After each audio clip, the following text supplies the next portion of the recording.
ستاسو د دوستۍ او د تعلق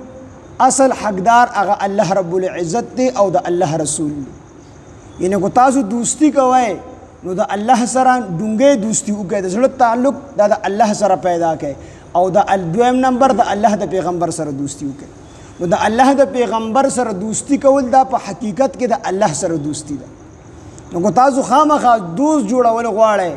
او د زړه تعلق ته چا سره جوړول غواړئ، نو الله فرمایي چې د ټولو نه لومبی حقدار الله دی. الله سره دوستی جوړه کړئ او د الله د پیغمبر سره دوستی جوړه کړئ. د زړه تعلق د الله سره او د الله د پیغمبر سره د زړه تعلق پیدا کړئ، ځکه چې دا ټولې دوستۍ به ختمیږي. د چا سره چې د چا دوستی ده دا به ختمیږي، دا فانی دي. خالص د الله رب العزت دوستی چې دا نه ختمیږي، دا به دلته هم په کار راځي دنیا کې هم، او دا به چې کوم دی په قبر کې هم په کار راځي، دا په حشر کې هم په کار راځي، د دوستی په جنت کې هم په کار راځي. نو د دوستۍ او د تعلق اصل حقدار د الله رب العزت دی چې مسلمانان د الله سره تعلق جوړ کړي او د الله د پیغمبر سره تعلق جوړ کړي. یو صحابي دی هغه چې کله وفات کوي دومره تعلق یې د الله سره چې خپل بچي ته وصیت وکړو چې بچي ستا کم کار ته مشکل راشي نو د الله نه چې کوم دی زما په نوم باندې ورته وایه ای د پلانکي ربه، نو چې کوم کار دی نه کېږي او ته الله ته چې کوم دی ما یاد کړي چې ای د پلانکي ربه، نو الله به دله هغه کار کوي. دومره تعلق یې د الله سره جوړ کړی. هغه زوی فرمایي چې کله ما ته مشکل کار راغی ما وایي ای زما د پلار ربه زما دا کار وکړي، بیا کار فوراً الله جل شانه وکړي. نو د دوستۍ حقدار دا الله پاک دی. او دریم نمبر کې فرمایي چې ډومبې الله او د الله د پیغمبر او د دا د دوستۍ حقدار دي، او په دویم نمبر کې مسلمانان د دوستۍ حقدار دي. خو هغه مسلمانان نام نهاد مسلمانان نه چې صرف په نوم مسلمانان، بلکې هغه مسلمانان چې هغوی مونځ هم قیموي، زکات هم ورکوي، او رکوع کوونکي مونځ کوونکي هم وي، عاجزي کوونکي هم وي، نو دغه مسلمان د دوستۍ حقدار د سره دوستي وکړه. نو دې آیاتونو کې الله جل شانه فرمایي انما ولیکم الله، بېشکه دوست تاسو الله دی، ورسوله او د الله رسول ستاسو دوست دی، والذین آمنوا او هغه کسان مو دوستان دي چې ایمان یې راوړی دی. خو کوم ایمان والا؟ الذین ها کسان یقیمون الصلاة، د ایمان والو صفتونه بیاني چې دا قسمه صفتونه به کیوي نو دا به ایمان والا وي. الذین ها کسان یقیمون الصلاة چې دوی قیمي منځونه، ویؤتون الزکاة او دوی ورکوي زکات، وهم راکعون او هم دوی رکوع کوونکي وي. د رکوع کوونکي نه څه مراد دی؟ نو بعضې مفسرین د رکوع اصطلاحي معنی اخیستې ده. دا کومه چې مونږ او تاسو په مونځ کې رکوع کوو نو دا معنی چې کوم دی اخیستی چې دی رکوع کوونکو نه دا رکوع مراد ده. او دا د دې وجې نه چې د یهودو او نصواراو په مونځ کې رکوع نه وه، دا د مسلمانانو صفت دی او د دې خصوصیت. دین اسلام کوم چې د مسلمانانو دین دی، نو په دې زمونږ او ستاسو په مونځ کې رکوع شته دی، د یهودو او د نصواراو په مونځ کې رکوع نه وه. نو د دې وجې نه بعضې مفسرین وي چې د دې دلته د راکعون د رکوع نه مراد اصطلاحي معنی ده، کومه چې زمونږ او ستاسو په مونځ کې ده. په دې سره د زمونږ او ستاسو مونځ دا جدا شوی دی د یهودو او د نصواراو د مونځ، او مسلمانان هم په دې باندې پیژندي شي دا مسلمانان دي چې د هغوی په مونځ کې رکوع نه وه او زمونږ او ستاسو په مونځ کې رکوع ده. خو جمهور مفسرین وایي چې دلته کې د رکوع نه مراد اصطلاحي معنی د رکوع نه ده، بلکې لغوي معنی ده د رکوع. د رکوع لغوي معنی دا عاجزي ده، انکساري ده، تواضع دی. نو مطلب پیدا شي چې دا هغه کسان دوستان جوړوي چې هغه ایمان راوړي، او ایماندارو کې کم کسان چې هغوی مونځ کوي او زکات کوي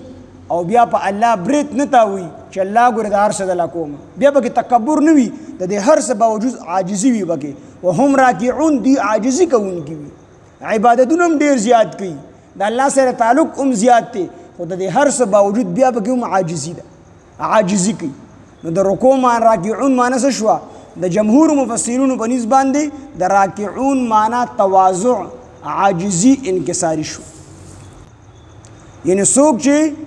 د الله پاک سره تعلق ساتي، دوستی ساتي، او داغه د رسول سره دوستی ساتي، او د مؤمنانو سره دوستی ساتي، نو دا کس د الله په ډله کې داخل شو، دا د الله په جماعت کې داخل شو. او چې څوک د الله په جماعت کې داخل شي نو دا کس به مغلوب کیږي نه بلکې دوی به غالب الله راولي چې څوک د الله سره دوستي ساتي د الله د پیغمبر سره دوستي ساتي د مسلمانانو سره دوستي ساتي نو دا کس د الله په جومات کې داخل شو او د الله جومات په ټولو باندې غالب نو دې آیاتونو کې الله پاک جل شانه د مسلمانانو فتح نصرت دنیا او د آخرت دا چې کوم دې د دې بشارت ورکړي چې مسلمانانو ته کو د دې مخ آیاتونو کې چې کوم احکام ذکر شو د دغه احکام او تعمیل کوي د کفارو سره ډونګي تعلق نه ساتي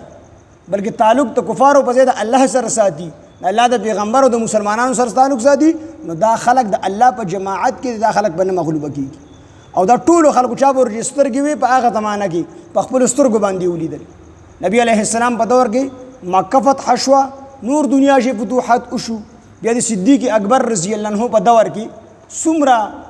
چې کوم دې فتنې راوچتې شوې د زکات نه انکار راغی مسلمان کذاب د نبوت دعوا وکړه اسود عنسی د نبوت دعوا کړې و د دې ټول هر څه باوجود الله رب العزت هغه چې کوم دې فتح او کامیابی ورکړل او بکر صدیق چې په کور کې دنه ورته فتنې جوړې شوې خو د هر څه باوجود چې د مخ کې د الله سره تعلق او د الله د پیغمبر سره د مسلمانانو سره دوستی و نو الله رب العزت ورلکم مقام ورغو په ټولو باندې غالب عمر فاروق رضی الله عنه دور راغی داغه په دور کې الله څومره فتوحات شو وکړل د کیسر او د کسرا غوند کې لوی لوی حکومتونه چې په هغه وخت کې لکه د سرنګ چې په دې دور کې امریکا ځان د سوپر چې کوم دې طاقت وي نو د کشن اغي په هغه دور کې روم او فارس دغه تاجونه به صحابه په لته باندې وال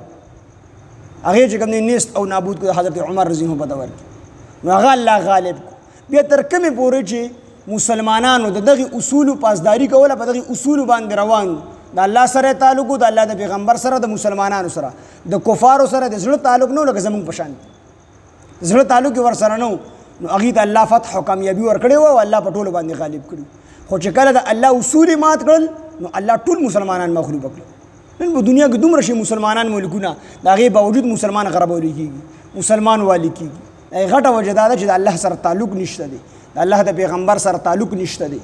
بلکې تر دې پورې چې موږ د غیر هغه طریقې هم ډېرې ښکلې ښکاري په هغه طریقه باندې روان دي د زړه محبت مو دی ورسره د چاپ ته ورشئ د چاپ کې هغه تصویران یې لګولي د پیغمبر ګیرې پورې مذاق قسم قسم نخرې پکې کړي ټول د انګریزانو هغه شکلونه چې کوم دی جوړ کړي نو موږ د خو د انګریزانو شکلونه خوښ دي